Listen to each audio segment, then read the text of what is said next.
Jerry Mason, the Kickin Lawyer. Appreciate you guys checking out another Law Talk today. As always, please like, follow, subscribe to the content. We're on all social media platforms, all podcast platforms, audio, YouTube, etc. So please check us out. We've also got a big TikTok following. You can go over there and see my guest today. He's going to do some of the dances on TikTok. It'll be a lot of fun. And then Michelle Allen. Oh, NA the Band. Don't forget NA the Band. They're performing, I don't know when you're going to see this one, but they're performing this weekend. I think they got a performance next weekend. Just check out their Facebook page and stuff. They got some really good social media, and give those guys a follow. Michelle Allen is a longtime sponsor of the show. She's the go-to in the area for buying, selling, renting, leasing real estate. Good friend of ours. If you need something, just give her a holler. High Octane Martial Arts has been open since '93. We have a location in Covington and now in Millington. So you can check us out, masonsmartialarts.com. We'd be glad to get you on your own kicking journey. And then new is Jam Books and Records. It's coming soon to the Covington Square. We are fast approaching, hopefully, when we're going to get to open that place. I'm looking at tons of records here. I've got books and records all through this law firm. Anyway, check us out. And Masonite Digital Marketing, Josh, I'm glad to help you with your online presence, website design, commercials, etc. Just visit masonitemarketing.com. And my guest today is he's a returning guest. This is what, 3, 2? How many times have you been on? Once, twice? Seems like you've been on at least twice. Stephen Shopher. 3 or 4. 3 or 4, yeah. We're in there. Like that. I don't know. I guess we should have kept. I had thought about when we first started doing this, having some places have like a wall, like a fan wall or something where people can sign. Sign their name like a out, celebrity wall, yeah. So we kind of keep track of who all's been here. Now some of you I remember, but it's funny. I would John Hancock that, like biggest name right in the middle. So speaking of John Hancock, so you were the juvenile court officer, basically, right? Back Isn't that in the the title? Yeah, youth service officer. Youth services officer. I'm sorry, I butchered it. Back in the day. Retired. And now you are? I work strategic planning, and I do budget analysis. So. And you like it? I am actually really enjoying it and loving it. So. Yeah, you went from stuff that was dealing. I don't know if that deals with. I'm sure you've got some people you deal with, but you went from dealing with a lot of people to what I would assume is it's still probably folks, but not like political folks. So it's a lot of political folks. Oh, is it still? Yeah. Just at a higher level. Oh, okay. So it's probably worse then. No, it's actually been really enjoyable. And dealing with a lot of people anyway, both sides of the spectrum. And so it's been fun. Mm-hmm. Yeah, it's been real fun. Been a lot of educational. Been there for 4 months now, and got a few more things that I'm going to work on in the near future that I'm really excited about. So, how's your wife? She's doing well. So she's started a new started teaching at Brighton Elementary now, and she's got a new grade, and she's really enjoying that. Loving the staff out there, and of course, the administration out there is wonderful, and so she's enjoying that as well. So cool. Yeah. Yep. Well, one of the things we mentioned before we got on here is we have both thrown our hat in the political foray there and ran for office. I ran for alderman, a city alderman, which is much smaller than the race you ran for, and I did that several years ago unsuccessfly. And you ran for county commissioner or county executive, which is basically mayor of the county. Yeah. Yeah, and so that's the whole county. I did both. I did the commission. Well, you were a county commissioner for how long? In 18, while, right? I did that for 4 years. Yeah, and then decided to try to move on up. And anyway, so what was your experience like running? I'm just curious on the campaign front. What was that like to you, the campaign, both county commissioner and county executive? It was fun. It was exciting. Got to meet a lot of people in the communities. Got to really and honestly kind of educate a lot of people on certain things, but I really had a blast on it, and just really enjoyed, like I said, for the most part, just kind of meeting new people and doing that. So, of course, first time was successful. Second time running for first time running for county executive and stuff was somewhat unsuccessful, but I still count it as a success in my book. So, yeah, well, I had a sort of different experience. So, are you ever going to run for anything again? Do you know? Yes, no, you don't know? Maybe. I don't know. Right now, to be honest with you, like I said, I've spent the last few months away, and kind of been watching the county somewhat implode on itself, via social media, and so just a lot of things kind of going on. So I don't know. We'll just see what the future holds. I always talk with my family about it. Talk with my wife, because if you don't have that support, you're just a duck in water. Yeah, I made mistakes on that before, where I just decided to do something and didn't really get the clearance that I needed. Yeah. That's not a good idea. No, you got to get that with the family, and like I said, mainly the wife, but also like my daughter was young at the time, but I wanted to make sure she understood that process and why, and then we just prayed about it a whole lot. So. Yeah, I mean, I enjoyed talking to folks too, but I was also frustrated by people. Let me guess. You got people in the community that really don't want change. Yeah, well, that was one of it, but it was more, honestly, and I almost hesitate to say this because then people will feel like I'm talking about everybody, and I'm not. But there's a lot of people that vote one way or the other without understanding why they vote one way or the other. You know what I mean? Yes. Like, and they're like, people, oh, there's an R there, I'm voting for that person. And there's a lot of people that don't really quite educate themselves on the candidates, and they just are told who to vote for. Yeah, I used to think that people that wigged out on the two-party system were, just kind of over-exaggerating it. But I delved deeper into it the last several years.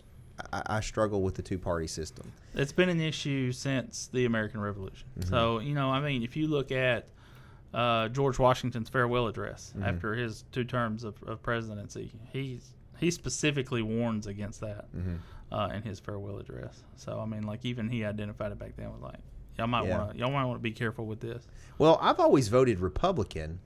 Well, there's one, I think I voted for one Democrat one time. I forget what it was for, but the reason is I almost hate even saying that because I'm a libertarian. I think you and I might have even discussed this before. I tend to be socially liberal, but fiscally conservative, and this is going to sound that's actually very common. Yeah. Well, here's why. I am a white heterosexual dude, so most of the right wing social issues don't affect me. Because I'm not gay, I'm not trying to dress like a woman, none of this kind of stuff. Right. So, but personally, if Josh decides that he wants to be, instead of Josh, he wants to be Joan. You ain't got to worry about that. Or Dave wants to be Devine or something. That's right. I support their right to do that. You know what I mean? I support their right. I don't care. As long as they're not infringing on my rights, which is where we start to get into some discussion. My point is, I don't know, this coming election, presidential election. Yeah. I've been watching some of the candidates they've got coming up. And what's frustrating is I do think that some of them are better than others, but they're not going to get the nomination. So the best Democratic candidate I don't think is going to get the nomination, and the best Republican candidate I don't think is going to get the nomination. We're going to end up with some clown again that's up there. It's just frustrating. I would like to see younger people get more involved. I don't want it to turn into like we did with the Speaker of the House, a few months ago, where it's the same 2 names just over and over and over again. They need to put age limits instead of having all the dinosaurs that we've got in there. Well, there's value in experience. Yeah, but I would have to agree with. There's a limit. Let's not say. I don't know that I would say age limits, but how about some cognitive tests? Yeah. How about they got to after you hit 80. You got to do a cognitive test to assess if you're still good to go. You know, there's some guys and gals that are older that I know that are sharp as a tack. But then you got some that I don't know. Yeah, no, I agree. I think there and that life experiences and things like that and health issues, cause some people to be affected at an earlier age than it does earlier. So I think there's a lot of things, but I would agree. You've got really good candidates on both sides. So I'll tell you, of course I'm Republican, and so I think at one year I did we knew who the Republican candidate was going to be, and so I was like, you know what, it would be smart of me. If we already know who the R is going to be, then let's pick who our opponent's going to be, So in a primary or something, and I was like, I'm going to swap. And that's actually, there's several people have that strategy too. They'll swap and vote on the Democratic ballot so they can just to pick a beatable candidate. Yeah, absolutely. It kind of sway some numbers, So that's fairly common. You'll see people do that. I think I did that years ago. So you'll see different strategies kind of play out. But there's definitely got to be a sensible test. It's common sense isn't common anymore, and you know we really got to bring that back to the table. But I just that's what I'm hopeful. I'm hopeful that we get some new candidates in and some people who bring something, because you got good candidates on both sides, you know. And I think that's the important thing is we actually bring people in who are willing to talk and not willing to yell at each other across the table. Or fall asleep on each other across the table. Yeah. So, but I mean, that's the frustrating part for me, is being on the Republican side of the House, as I've traditionally been, and then you go to meetings and it's just instant, bickering and yelling, and it's like, I'm here to listen. Show me what you got, because you do have some Democrats who have some good ideas. There's some Republicans who have good ideas. Yeah, well, I'm fine even with ideas that are different than mine as long as you can explain it. The struggle I have is just people in general who are like, I'm not voting for that person. And you're like, what? Because they're stupid. And you're like, well, what makes them stupid? Because they're an idiot. Well, what is it that they do that you don't like? It makes them everything. They don't have any answer for why they think that way. They're just like, my mama and daddy voted for this letter. I'm voting for this letter, And it's just blind allegiance. Well, in today's world, too, we have access to technology, right? So I can Google you. I can look up, I can pull, I can pull your history. I can see what you got. What do you think about that hot House rep lady or whatever that got caught in the theater? What do you think about that one? You see that? I haven't seen that. Josh, did you see that? No, I didn't see that. You Google it real quick. It was, she's Republican, I think. And that didn't matter either way, but she's young too. She's like 35, and she's like federal. I think it's federal, either House of Rep or Senator. I think she's a House of Rep.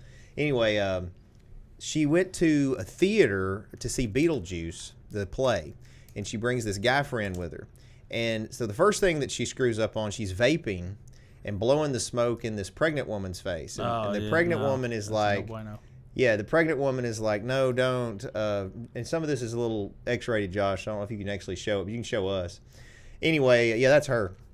Anyway, so then they go and confront her, the theater people, and she goes, no, I wasn't doing any of that. She just lies. Well, it's all on video. Right. So then she goes, the camera sees them, right? So the guy with her starts fondling her, and she starts fondling the dude, all on video, right? And anyway, it was... And then they come, because of that, the people, again, complained, and they finally come and kick her out. And can we take a time out and just, tell people all the time, like, there is always a camera. Oh, yeah, you got it. On you at all times. Well, so the thing is, like, she's an adult. Yeah. And as far as the fondling each other, there's a time and place. There's a time and place, but the problem is she was preaching family values and stuff, and then you're in public doing this, and other people are seeing you. Yeah, there she is with her guy friend. I think that may be where they're getting kicked out. I can't remember. Yeah, they got there's an actual video of the incident though. That was it. It showed it earlier. It was. It showed them in the thing. Yeah. There's a good close up though that shows like the actual we don't have activities. To go that far. Oh, you don't want to see that? No, we're good, bud. So. Well, I'm not picking on. I'm gonna trust you. I wasn't picking on just Republicans. There's the same thing with the Democratic side. It's just being a hypocrite. If you're gonna say one thing, then you need to stick by it. And more importantly, don't be a turd in public. Like she was just being rude to this pregnant woman. Like I don't get that. Just because she. No, I think that's a big issue. You have to look at a lot of people. You can't say one thing and then do something else. You know what I mean? So, like, I know when I campaigned, kind of going back to that a little bit, when I campaigned, I was big on, Tipton County values. But as I would talk to people, I would say, well, what are Tipton County values? And they we want someone who's a good Christian guy. I was like, okay, cool. We want someone who's a family man. I'm like, okay, I got that. We want someone who's involved in the community. I'm like, okay, well, these are things that I'm bringing to the table, But then you start looking at numbers, and it's like, well, if we're such a large Christian community, again, this is census data. How come, according to the census, there's over 60% of people in this county don't attend church? So are we really Christian centered if the majority of our people who live here aren't attending church? And if you want someone who's really involved in the community, which me and my family are, you start seeing it's the same people kind of doing the same thing, and so you're like, well, where is and you're like you want family centered values, but then you're running around and it's like people are. It's funny you say running that around because everybody. It's an issue that's popped up now, but it comes up all the time. The whole quote "good old boy" system. And I think part of what adds to that is that, but think about it. You just made a comment about how it's always the same group of people in the community. Yeah. Well, those people are the leadership in the community often. And we get to know each other. I know you. And you've moved to a different job. You can be a leader in the community and not be elected. You can be a community leader and not. I agree with that. Yeah. You can do a lot for your community and not be in an elected position. Sometimes you can do more because you don't have to worry about votes and stuff. Yeah. My point, though, was the people that are, quote, in a good old boy system, a lot of them do know each other, but it's because they're active in that system. Or certain groups. Yeah, well, and look, I told you, I got a call. I never thought I was in any kind of good old boy system. Like, right. I thought it was funny. I got accused of being, what was it that they said? I don't even look at all this stuff, but it was something about a part of the dynasty or something like that. I don't know. You're part of the cabal. Yeah, whatever it was. Well, here's what's great. Like, what was it? 8 years ago, my car was getting repoed. It's like my car got repoed 3 times. So if I'm this big dynasty guy that's in the good old boy system, you would think that wouldn't happen. You would think if you're part of the cabal, you could prevent that. Yeah. So exactly. You can pay that car note, Jerry. They acted like whatever it was acting like I'm like part of this social elite that's always been there. I was like, I had to dig change for my kids' lunch. We were so poor, like. There was no dynasty. Like, I'm self-made. Well, I say self-made. That's not true because there's people that have always helped me with things. But it's just frustrating that they look at it that way. Now, at the same time, there are some groups that perpetuate, I guess what you would say, a good old boy system. I can't remember if I told you, but I got a call before this mayoral, the mayor election, about like this one group had picked who was going to be the mayor. They didn't like manipulate votes, but what they had done is selected who they were going to push to be the mayor. You know what I mean? Like I got that call too. Yeah. I don't even live in Covington, and I got that call. That was the person that was selected, and it was kind of like get in line, and this is the person that's going to be. This is it. Everybody else, fall where the chips may, but absolutely not. This is who we got. Yeah. No, I got so that I mean, call. I don't know if there's merit to all that or not. My point in saying all that was this: is if you think there's a problem, try to become part of the solution. Yeah. Instead of adding to the problem by running your mouth about the problem. So and that's one of the reasons why I ran this last time and try to run up for county executive. There's just a lot of issues that I thought weren't being really looked at. I was big thing. I was wanting some more community involvement. I was wanting more information from the county to be pushed out to the citizens. I was tired of getting an agenda that just told me what to vote for without any detail behind it, or not being able to see documents before we vote on it. Yeah. And I just didn't think that was right. And then, in all honesty, I just looked at it was more of a dictatorship than it was, for a democracy to actually let's have a discussion and let's talk about things. And that's how I felt. There might be other people who don't feel that way, but that's how I felt about it and how things were being presented. And I said, I took the oath at the age of 17 when I got in the Army saying, hey, I'm going to protect that Constitution, and it says that we got to have X, Y, and Z. And I didn't feel like that was happening in the community that I lived in. And so I just wanted to stand for those values. I wanted to kind of bring that back. The new job you have, is it federal? Yeah. It is federal. Yeah. So, that is another level for you to deal with. So, speaking of that, and you may not be able to talk about it since you work for the federal government, but what do you think about, you mentioned the, American Revolution and stuff, the founding of the country. What do you think about the size of the federal government now versus what the founding fathers originally intended? What do you think? Where do you think we fall on that? No, I think they would, but you also got to look at territory, land, population.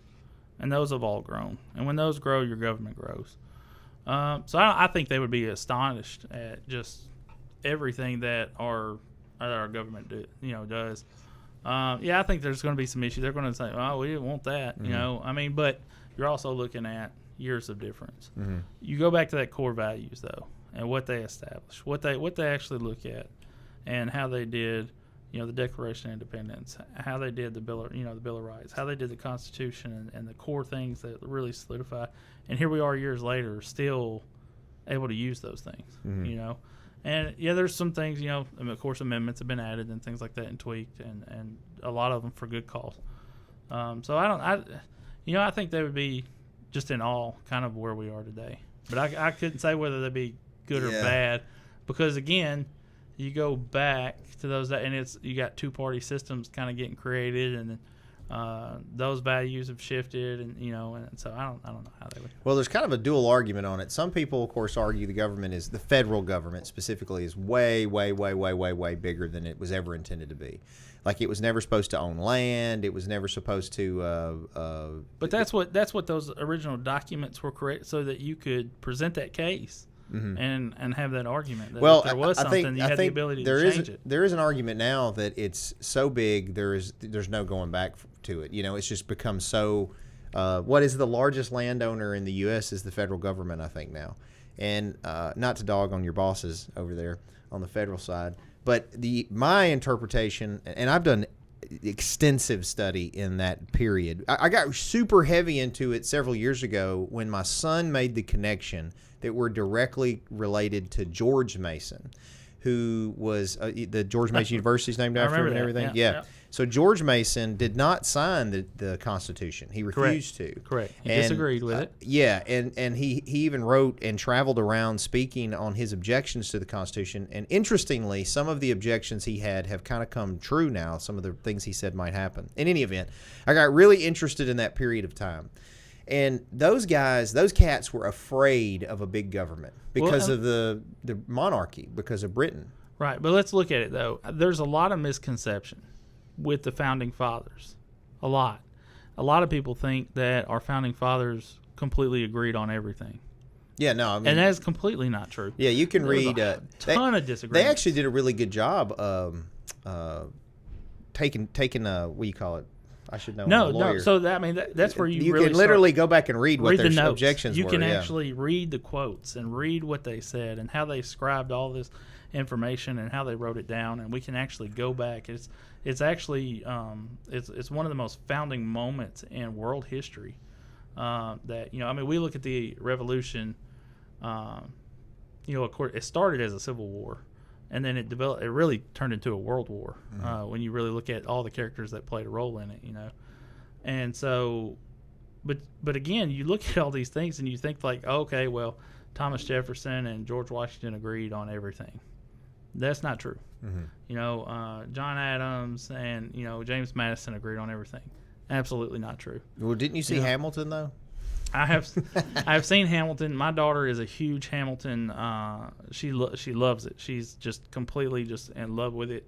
I do too, because it brings out a lot of points and things like that. I liked Hamilton it. Honestly, in college. I thought it was good as a performance. Like I liked the play. Well, and he hit on a lot of topics because again, he's trying to sell something, and brought forth a lot of things that are true. So there's not very many discrepancies in that performance and what really happened. But yeah, no, I actually got a chance to study Hamilton. I've been a huge Hamilton fan before. What's his name? Lin-Manuel, or however you say his name. I don't know who's originally. But like I said, my daughter, my wife, and them, and I loved it to the point that it got my daughter interested in history again. Mm-hmm. And if you don't know, that's what I studied in college for my bachelor's degree. So that's kind of what, and I fell in love with it for that reason. It really got people looking at history again. But I just wish people would kind of understand that conception, that concept anyway, that our founding fathers did not agree on everything.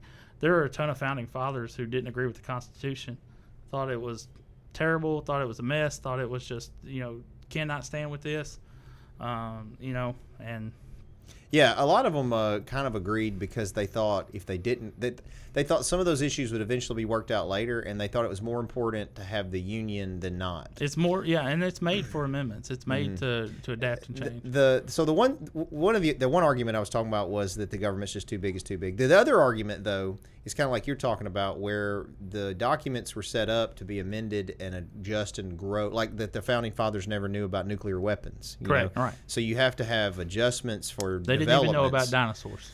Yeah, I know. I saw a thing about that the first dinosaur wasn't discovered till some years after George Washington was. They probably saw a dragon. It's probably a skull. They thought it was a dragon or something. Yeah. Anyway, So there is an argument that, it had to morph and the federal government had to grow. And if we hadn't had done that, that we might not be the world power we became because we would have been these individual states. They were just bickering against, Right. amongst themselves.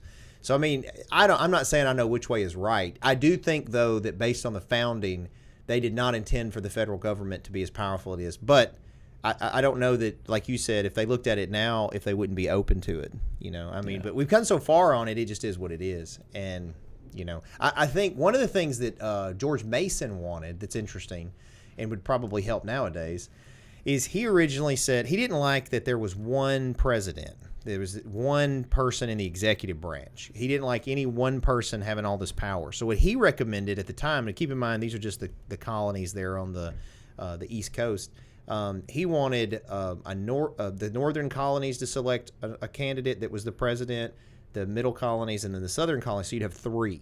Okay. So you'd elect them, and there would be three presidents that worked together and had to majority vote together on decisions from the executive branch, which, if you think about it, would probably be a good thing. You could even have it where you had a couple of Republicans and a Democrat, or, it's more balanced. You remember back then, too, whoever won was president. And then whoever the came in VP, second, he was the VP, so yeah. Can you So imagine if sometimes you had that? Can you imagine if that was today? Like, Yeah, I don't know how good there that a would lot go. of saboteur is all I can say. Anyway, that's a very interesting area of history. That, Yeah, I know, but it still plays effect. Like I said, again, I urge everybody because it was actually it was something I actually did as the YSO. Their resources are very limited in this county for kids and stuff, and so you would see kids that had a lot of leadership potential but didn't really know, either have great examples in their life or didn't know how to access it. So I would actually tell the parents to order the book off Amazon. It was like $10 somewhere in that range.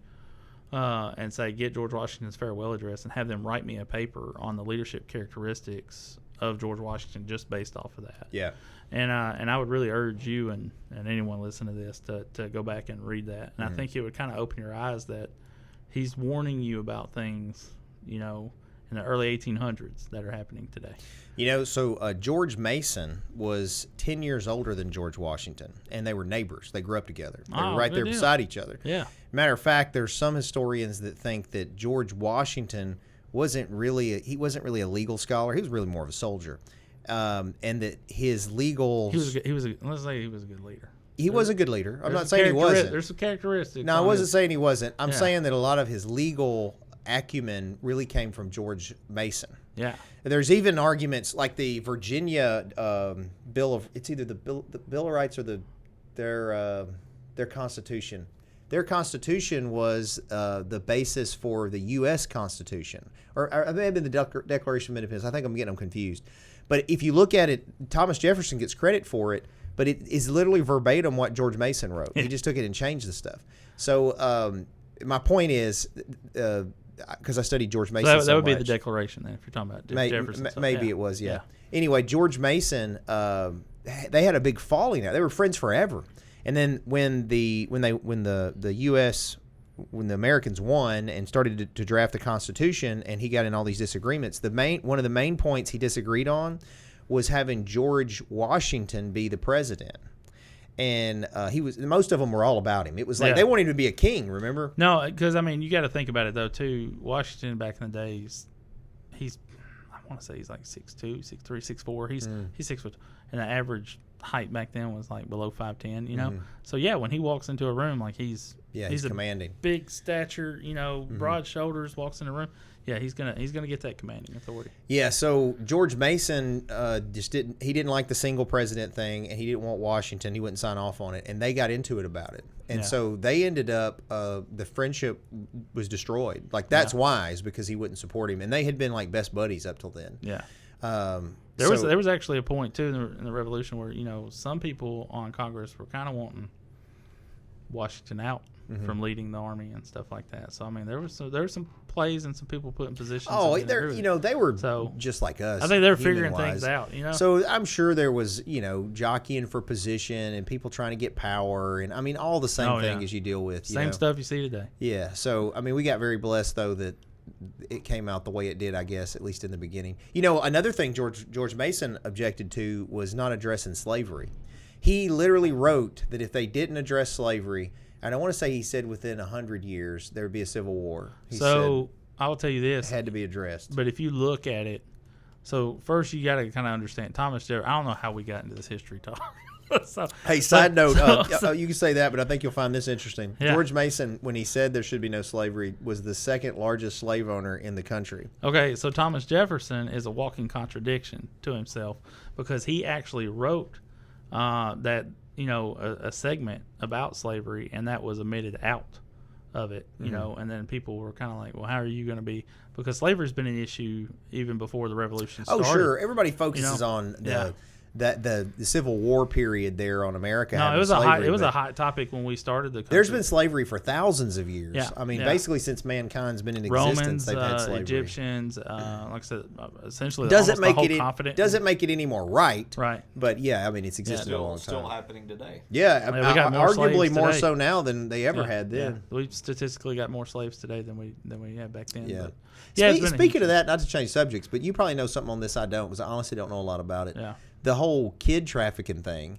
Yeah. As a youth services officer, did you get any training on it or statistics on that? Yeah, actually, I was like one of the few people actually in West Tennessee that was certified on it, like advanced human trafficking interrogation techniques. And so is any of that going like that around here? Yeah, absolutely. See, I'm just, I guess, blind to it. No, yeah. The first time I caught COVID was from a young lady from Washington State. We actually found her in Drummond's, and I had to pick her up, take her to the airport to send her back home to Washington State. So was she kidnapped? He had taken a bus all the way up there. Got her. They had met on social media, and then took several buses back. I think it was like on a 2-4 day trip back to Tipton County, and was essentially kind of had around here. We've had stuff in Covington. We've had stuff in Millington and Brighton and Mumford. I mean, it's an issue here as well. It's not just, I guess I'm not as aware because here as a lawyer, I don't think I've ever had anybody come in charged with anything on that. So you can't charge a juvenile with prostitution in the state of Well, Tennessee. not the juvenile, the adult. The adult, yeah, no, The because, trafficker. yeah, no, because most of the time I think they, you start looking at federal guidelines and offenses, like her case. So her case really wasn't anything here; it was mostly federal. Yeah. So I did get an opportunity to work. Yeah, I got an opportunity to work with U.S. Marshals, FBI, on cases like that. So yeah. You talk about your Army service, which I always say thank you for your I service. appreciate it. I did not have the honor to serve. All I was a dirty cop. But I did this weekend. Was two things I was going to recount that happened this weekend. One, I did this Stop Soldier Suicide Challenge. Yeah. It was yeah. 310 pull-ups. Thank you for that. And see my hands all tore up. Yeah. Josh can put the pictures up because I like the physical challenges. Like I always do the 9/11 challenge and stuff. But I'm not very good at pull-ups, so I thought this would be an interesting challenge. And to be honest, I didn't think I was going to be able to do it. I thought it was for a good cause, though, because people like you that serve and see a lot of stuff that a lot of us over here take for granted the freedoms we have to run our mouths, and say negative things about people. But we're able to do that because of people like you that served and have sacrificed. And like I know you've had injuries and stuff from all that you did. I mean, so those are great sacrifices, and I think a lot of times they go unrecognized. And then a lot of people struggle with they come back and they're different. They have mental issues now that they didn't have before because of what they've seen and done. Yeah. Anyway, so I thought it was a good cause. Thank you, by the way, for those people who donated. I did raise my goal, so thanks the local people that donated to that charity. Yeah, definitely. Big thank you for that. There's, that, man. Unfortunately, I've been on the adverse side of the outcome for veteran suicides. I've had several friends of mine. I've had a few soldiers that I was actually in command of. And it's just, it affects everybody. Man, it's, I don't know, man. It really affects everybody. So thank you for doing that. Yeah, well, thank you I mean, for everybody who not even just soldiers, donated. but I think, and I used to honestly be part of the problem in a case like that, not the solution. Is I used to well, I guess lack of a better term, almost make fun of folks that had struggled with mental things. And then I started having issues with some stuff myself. Yeah. And so I go to therapy every week. Like, I mean, I recommend that everybody do. Matter of fact, there's sometimes my wife and I'll go to counseling and I'll have thought everything was okay till I get there. And then all of a sudden I find out something's messed up. Anyway. No, but I'm going to tell you, I think it's important. And you might not be able to go to a counselor, you might not be able to go to a therapist, but find somebody that you can just sit down and just shoot the crap with them. That's a good thing. And you can just talk it out. That's a good point, though. That I think that's like sometimes even the locker room talk, or like the camaraderie you have, like I had in law enforcement, and I'm sure you had in the military. That's almost therapeutic. And absolutely. I think it's a problem nowadays when people kind of shun that type of male bond and interaction. I think it serves a purpose. And that's an outlet that a lot of guys, if they don't have that outlet, they're not going to get another outlet. Well, and I consider you one of those, and Josh as well, is like, I mean, you are two buddies of mine that I've known for years that I enjoy company, I enjoy hanging out, and I enjoy just talking. We talk about a lot of random topics that not on this show, off the air, on air, whatever. And, and I consider y'all part of that stuff too. So I know you've had some turmoil here recently, with some stuff, and I reached out to you and just said, hey, I appreciate that. I just, keep your head up there. You got well, that kind of stuff doesn't bother me. Yeah. Because it's different if it's somebody that knows you. Yeah. I think out of all that, there were only really two things that bothered me, and it was because there were some clients on there that I know I helped. Like, I literally got their stuff dismissed, and they were saying certain stuff that's just not appropriate. But otherwise, it doesn't bother me. But, I mean, just stuff like that, I know. Yeah, but I do appreciate when you check. And I had several people that would check on me, and I think that's important to do. I think a lot of us get so involved in our lives that we don't do enough checking on each other. Yeah. I know, recently, I know, y'all's dad passed, and that was a big thing for me, was just checking on you guys, both of y'all, to see how you're doing. I mean, just crap happens in life, and it's just when you see people that you care about, that go through stuff like that, just something as simple as a text message and just saying, hey, how you doing? You need time to talk, give me a call, shoot me a text back or whatever. Yeah, and I mean, sometimes you'll send a really nice message and then I'll send you a really inappropriate TikTok. That's true. Poor Josh. Josh. You are, like I said, you are one of my TikTok buddies. Yeah. Josh over there, because he posts the TikToks. When he opens it up, it's my TikTok. Yeah. And he's always complaining about my algorithm, the stuff that pops up on my algorithm. Yeah. Very, very. Now, I've got essentially like three buddies of mine that I'll send some TikTok stuff to. You're one of them.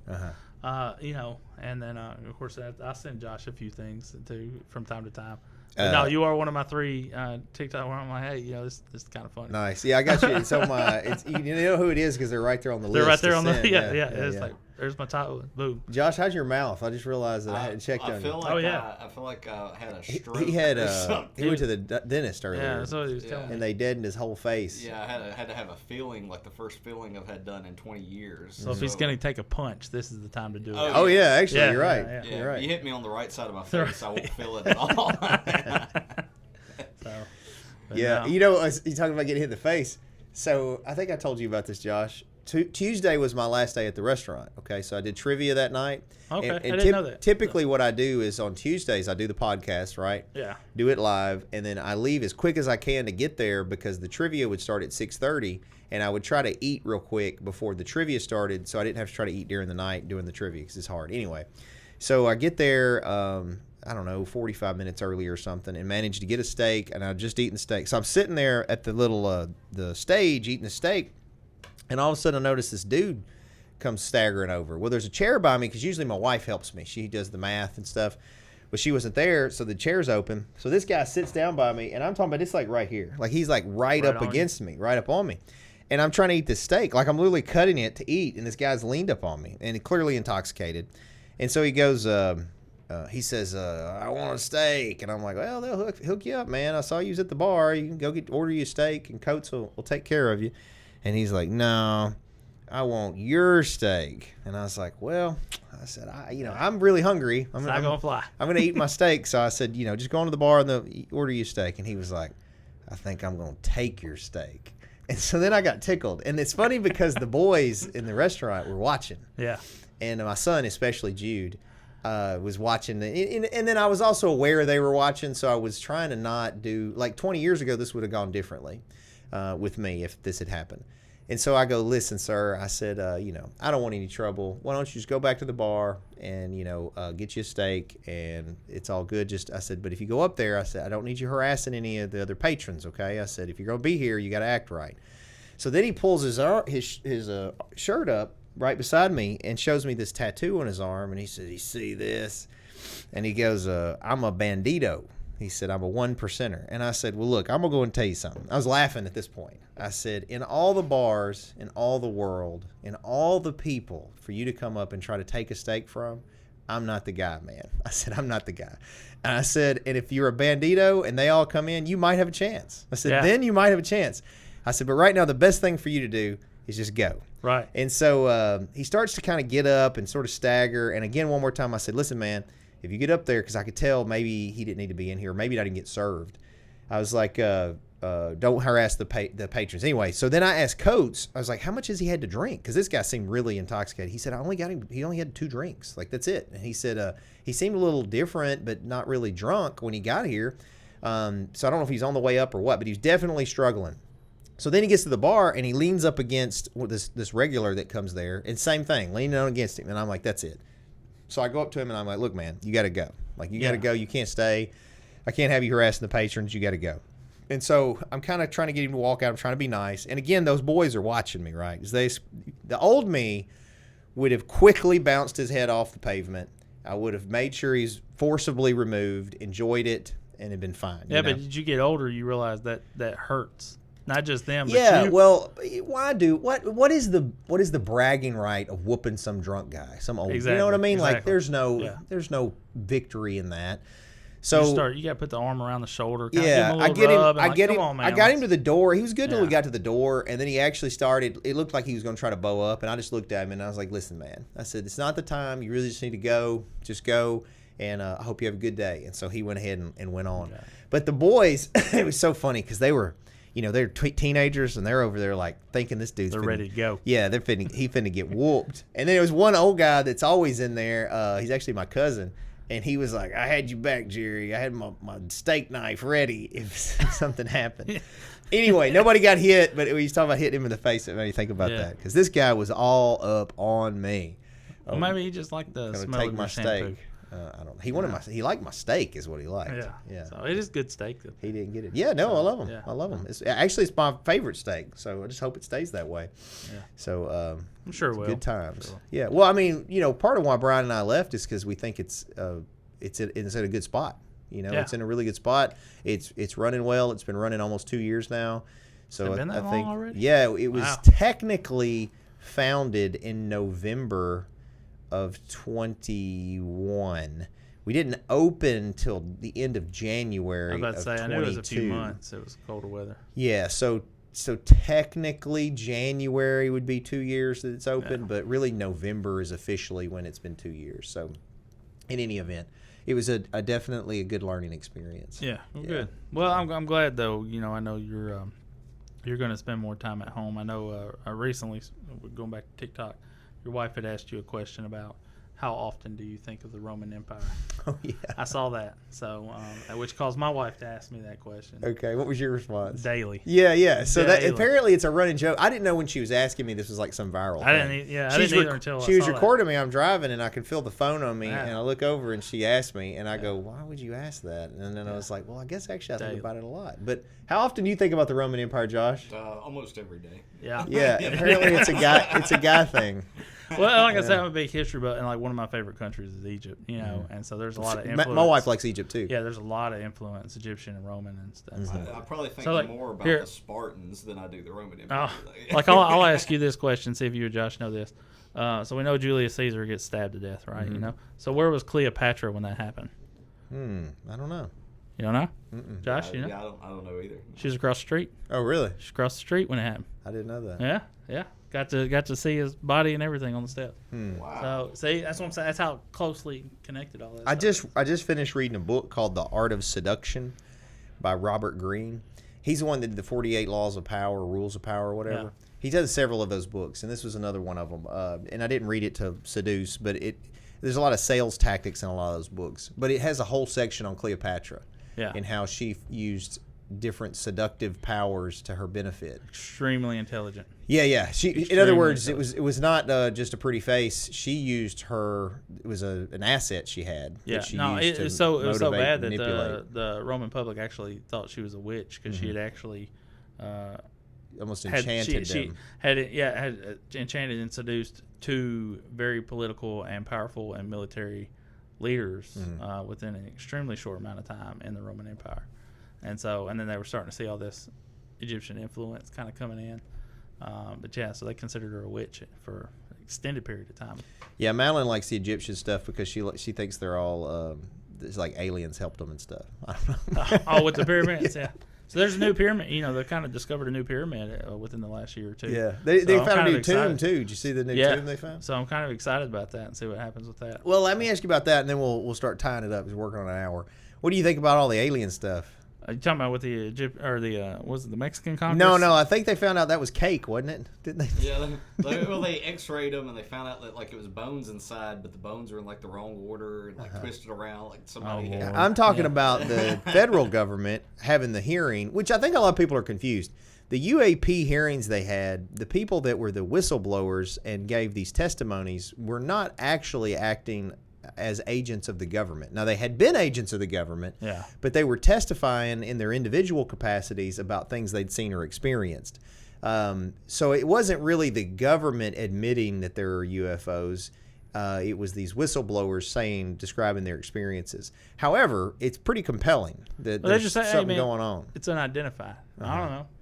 I don't know. I don't think we have that technology, though. I think it's got to be, it's either us from the future or it's, I don't know, lizard people from the center of the earth. I don't know, but there's something up with it. What do you think, Josh? No, I think it's aliens. Oh, okay. He's 100% on the alien shit. Hey, we're going this weekend to the Memphis Comic-Con. You ought to come Are with you us, going to the it? Comic Expo. We're going Sunday. Saturday, we're going to be for the Heritage Festival. Yeah. But then Sunday, we've been planning. It's Saturday and Sunday, but obviously Heritage Festival Saturday. So we had so many things kind of going on. My anniversary was earlier this week on Monday. And so Happy anniversary. I appreciate it. 13 years, man. So, and hopefully a lot more to go. Mm-hmm. But we hadn't had a chance to kind of go out and do our anniversary thing. So I'll probably do that. But I don't know. She might be into that. You could take her to the Comic-Con, Yeah. the Comic Expo, and you could go hang out with all the furries. It'd be a memorable anniversary. It will be memorable, but it's just not my cup of tea. Kevin Eastman's going to be there. He was the co-creator Yeah, that's cool. of Teenage Mutant Ninja Turtles. The guy that created the Ninja Turtles. I do like my Ninja Turtles. I got a Ninja Turtles #1. Now it's a 4th print, but it's graded and slabbed in the plastic thing. It's a 9.8 grade, which is high, so it's nice. But I'm gonna break it open and get him to sign it, and then send it off to get regraded because it'll have a signature on it. They have a witness that's going to be there to witness from the company that does the grading. You pay for them to witness it, so they see him sign it, and then they give you a special. The next one that comes is yellow, which shows it's a certified signature. I'm excited. You're going to break the seal for that. I'm going to break it. I'm going to break the seal. I mean, Special. I don't know. That's a bold move, Cotton. So I know you're all federal and everything, but are you still on social media and everything? People can still find you and see you? Yeah, no, I still do the Book of Faces. And I don't really post a lot of stuff on TikTok and things like that, but I think we're fixing to go to. There's some projects that I've been planning for years. Josh knows a little bit about it. And me and my buddy Kurt Mayo, we've been planning some stuff. I've been planning stuff for like 4 years, kind of working out the details and stuff for the last 2 or 3. And so we're hopefully fixing to push some content and things like that. So cool. So yeah. Well, it's always good to see you, man. Yeah, you too, brother. You good buddy, good friend, and I appreciate all you do. Well, I appreciate that, man. And I just, like I said, you know where you're at, and I know where you're at, and you know where I'm at. Yeah, so. I'm always around. So yeah, that's just a phone call away, brother. So, and all of you guys, I appreciate you too. If you haven't, please like and follow the content. We are on all social media platforms, all podcast platforms, Facebook, YouTube, etc. Just go check us out. Look at Kickin' Lawyer. It's on all the stuff. We're also on TikTok. Lots of good dances on the TikTok. NA, the band, has the album Inside My Head. It is free. You can download it at Spotify, Apple, iTunes. Check them out. They're performing all over the place, doing great stuff. Michelle Allen, if you're buying, selling, renting, leasing real estate, she'd be glad to help you out. She's also a good local community leader we were talking about. Just good give her, people. Yeah, good people. Give her a holler. High Octane Martial Arts in Covington. Visit masonsmartialarts.com. We also have a Millington location now. So Covington and Millington, we can teach you to kick people in the face at either place. We're doing a 30-year special right now for like $30 to sign up. And then the Jam Book and Records. If you have books or records to donate, because it's not open yet, you can drop them off at the law firm. Anyway, just check out Jam Book and Records on Facebook or Instagram. And Masonite Digital Marketing, Josh will be glad to help you with your online presence, branding, social media marketing, commercials, etc. Just visit masonitemarketing.com. And these are now obviously pre-recorded. I don't even know yet who we got next time, but hopefully we'll see you next week on another Law Talk. You guys keep kicking.